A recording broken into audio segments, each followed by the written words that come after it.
Então, bom dia a todos. A gente vai começar a falar agora, continuar falando, né, de estética e oclusão, mais agora sobre oclusão, e a gente vai passar alguns conceitos novos para vocês, que são de extrema importância, como eu já falei, para dentística, para prótese, para ortodontia no futuro, tá? Então, são conceitos que vão ter que estar na ponta da língua. Na verdade, vai estar no dia a dia de vocês, na clínica, no consultório, em tudo que vocês fizerem, na correlação com os protéticos, né? Nas definições de posição de arcadas em ortos, né? Para você poder equalizar uma linha média, acertar o posicionamento, saber trespasse dentário, todo esse conjunto de informações que a gente vai continuar passando para vocês, um conteúdo bem pesado, mas assim gratificante depois que a gente começa a compreender a matéria. Deixa eu compartilhar com vocês a telinha.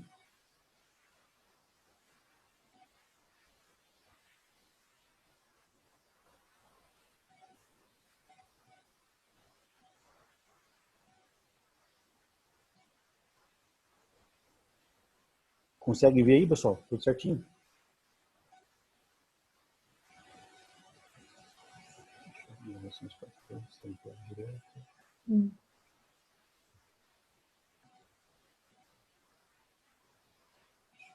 O representante é a Daniele, né, Daniele?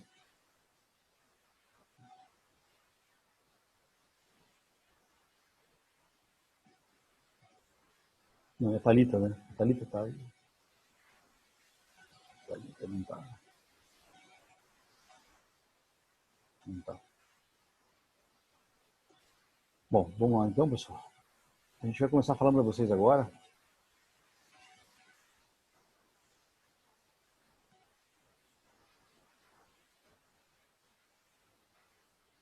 A gente terminou na última aula, então, falando sobre relação de oclusão cêntrica, né? Que é uma combinação entre posição dentária e posição do côndilo dentro da fossa mandibular, né? Nós falamos de máxima intercrustação habitual, que é uma questão de posição dentária, né? E a outra é a relação cêntrica, né? Onde a gente está observando aqui a posição do côndilo dentro da fossa mandibular. Então, são três conceitos importantes que foi passado na última aula.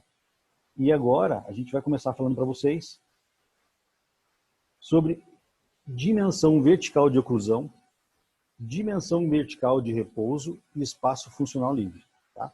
Então, quando a gente começa a falar sobre essas aulas, né, é justamente falando sobre as correlações entre maxila, mandíbula, né, posição dos elementos dentários e posição do côndilo dentro da cavidade, né, da cavidade de glenoide ou fossa mandibular. Então, nós temos essas situações, como eu vou passar aqui agora, dimensão vertical de oclusão, dimensão vertical de repouso e espaço funcional livre. Para a gente entender isso aqui, a gente começa de uma forma bem simples para falar para vocês. Quando eu falo de dimensão vertical de oclusão, eu falo aonde eu quero morder.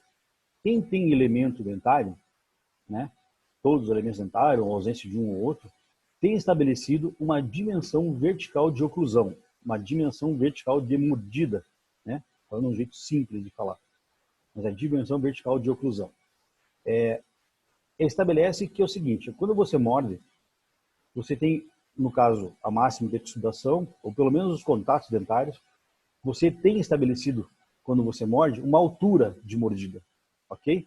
O que nós chamamos de dimensão vertical de oclusão. A outra situação, né, segundo Telles aqui, relação vertical da mandíbula com a maxila, na qual os dentes se tocam. Então, é o momento do contato dentário. Então, é uma altura pré-definida com a mordida dos elementos dentários, né, com o toque dos elementos dentários, você tem uma altura específica. Daí nós chamamos de dimensão vertical de oclusão. Isso é a primeira situação. A segunda situação é a dimensão vertical de repouso, gente. A dimensão vertical de repouso tem um conceito que, na verdade, ela também funciona para para a odontologia, principalmente para a prótese dental, como ponto de referência, né? Mas por que ponto de referência? Eu pergunto para vocês, o paciente que tem a ausência dos elementos dentários totais, ele não tem dente nenhum, tá? E esse paciente tem como verificar a dimensão vertical de oclusão, de mordida do paciente? Vamos participar aí, pessoal. Não. Não tem, porque não tem dente. E aí, o que a gente está querendo fazer? Restabelecer essa mordida para o paciente, né? Restabelecer essa função para o paciente. Então, quando a gente faz a gente vai passar algumas referências para o protético, uma dessas situações é a dimensão vertical de repouso.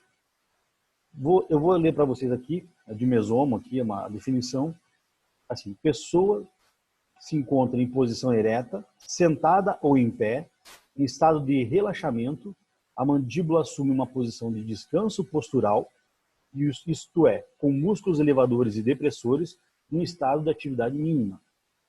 O que isso quer dizer? Que eu posso morder, eu posso estar sentado, vocês estão sentados na cadeira, né? Alguns podem estar deitados, não sei.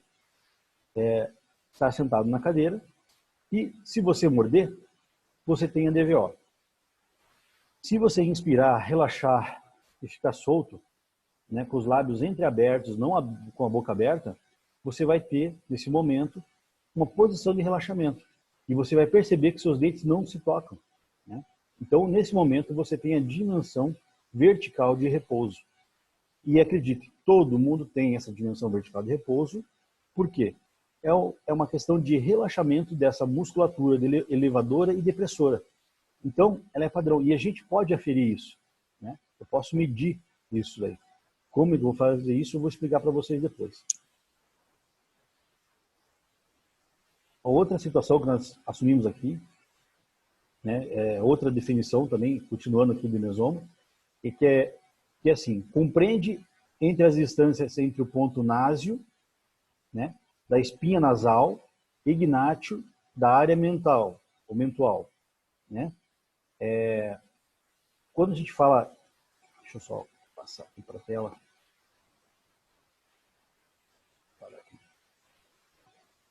Quando a gente fala para observar a posição de relaxamento, né, do paciente, que vai estar com o paciente geralmente sentado em 90 graus, em repouso, e você vai observar o paciente com a boca entreaberta. Então o paciente fica relaxado,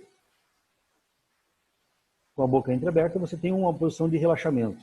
Vocês podem tentar fazer isso aí, aí onde vocês estão no ensinamento. E como é que a gente vai medir isso? A partir do násio e do gnátio. São dois pontos de referência, né?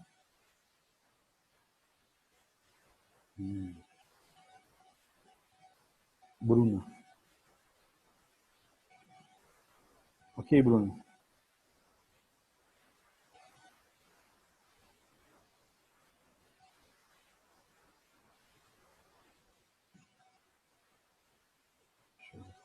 Vou trocar lá o link lá, só um pouquinho, tá?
A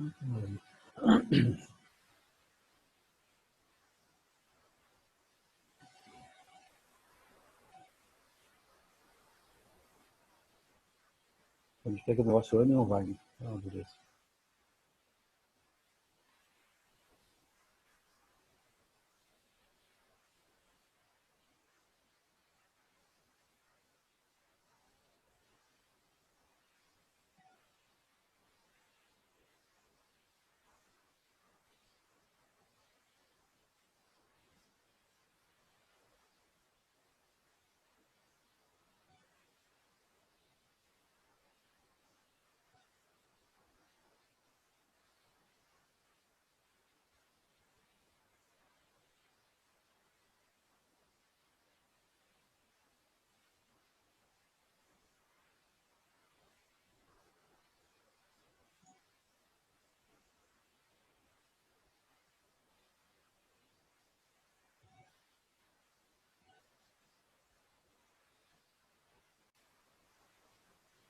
Então, nós temos três posições, né? Dimensão vertical de repouso, tá? Dimensão vertical de oclusão e uma posição, na verdade, que é um distanciamento entre maxila e mandíbula. Tá? Quando a gente está sentado, mordendo, nós temos uma posição. Quando a gente relaxa, temos a dimensão vertical de repouso. Quando a gente está em repouso, a gente começa a observar que tem um distanciamento da mandíbula para maxila. Esse espaço a gente chama de espaço funcional livre. Tá? Então a gente vai observando toda essa situação para começar a entender os conceitos. São três, a princípio, né? Dimensão vertical de oclusão,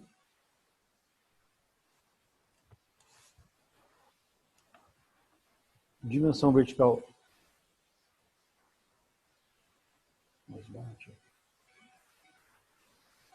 de repouso e espaço funcional livre.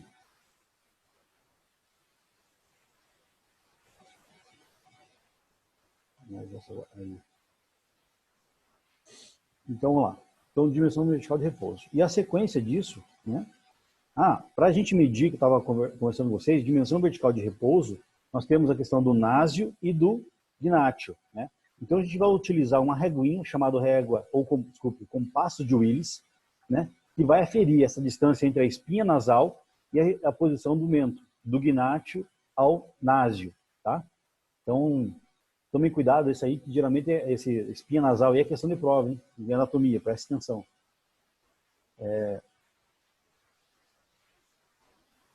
Você sabe quando o professor fala em sala de aula, sala aqui para anotar, né? Anotem. Espinha nasal anterior, limento. Então a gente vai utilizar o quê? O compasso de Willis para medir essa distância que eu tenho da dimensão vertical de repouso. E pensem comigo, se eu tenho uma posição de oclusão e uma posição de repouso, eu tenho um espaço entre eles, né?